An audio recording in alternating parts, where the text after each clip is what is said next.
अस्सलाम वालेकुम। उम्मीद है आप लोग सब ठीक होंगे। जैसे कि आप लोग को पता है कि हम लोग फ्राइडे और सैटरडे ऑनलाइन क्लास में पढ़ते हैं, तो चलिए आज हम अपनी उर्दू की क्लास स्टार्ट करते हैं। तो आज का हमारा जो टॉपिक है वो है मज़मून नवेसी। ठीक है, इससे पहले भी हम 2 मज़मून लिख चुके हैं, तो इसलिए आप लोग को आइडिया है मज़मून लिखते कैसे हैं। तो जो आज का हमारा मज़मून है उसका उन्वान है यौम आज़ादी का अहवाल, मतलब कि हम यौम आज़ादी किस तरह से मनाते हैं। ठीक है, अब हम स्टार्ट करते हैं। यौम आज़ादी हर पाकिस्तान के लिए खुशी और फ़ख्र का दिन है।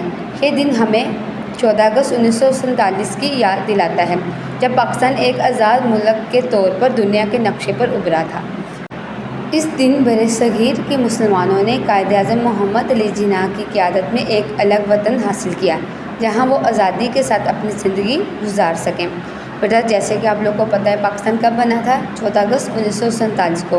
तो अब हम हर साल 14 अगस्त को आज़ादी का जश्न मनाते हैं, क्योंकि उस दिन हमारा वतन पाकिस्तान आज़ाद हुआ था। चलिए अब आगे बढ़ते हैं। यौम आज़ादी के मौके पर मुल्क भर में खुसूसी तक़रीबात मुनक्किद की जाती हैं। सरकारी और निजी इमारतों को खूबसूरत झंडियों और रोशनियों से सजाया जाता है। कौमी परचम लहराया जाता है। जैसे कि बच्चों आप लोग को भी पता है 14 अगस्त से पहले हम लोग अपने घरों को झंडियों से और लाइट्स वगैरह से सजाते हैं। ठीक है, और कौमी परचम अपने घरों में लहराते हैं और पूरे शहर में झंडियाँ लगाई जाती हैं पाकिस्तान डे को सेलिब्रेट करने के लिए। अब हम नेक्स्ट पढ़ते हैं। स्कूल, कॉलेजों और दीगर अदारों में मिली नगमे और तकारीर पेश की जाती हैं, जो हुब्बुल वतनी के जज्बे को मज़ीद बढ़ाते हैं।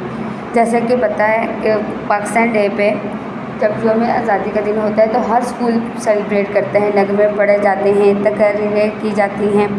ठीक है, इस दिन लोग सब्ज़ हिलाली परचम खरीदते हैं, घरों और गाड़ियों पर लगाते हैं और अपने वतन से मोहब्बत का इजहार करते हैं।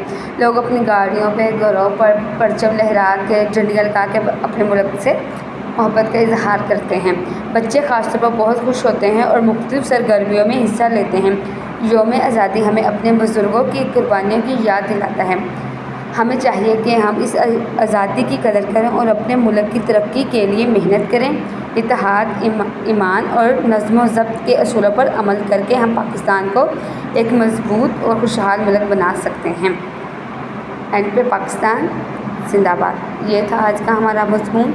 बच्चों ये आपने अपनी नोटबुक पे राइट करना है। ठीक है, और आपने नीटली राइट करना है। ठीक है, डेट एंड डे लाजमी आपने मेंशन करनी है और आज की ही डेट एंड डे मेंशन करनी है, मतलब सैटरडे की। ओके स्टूडेंट्स, आज के लिए इतना ही।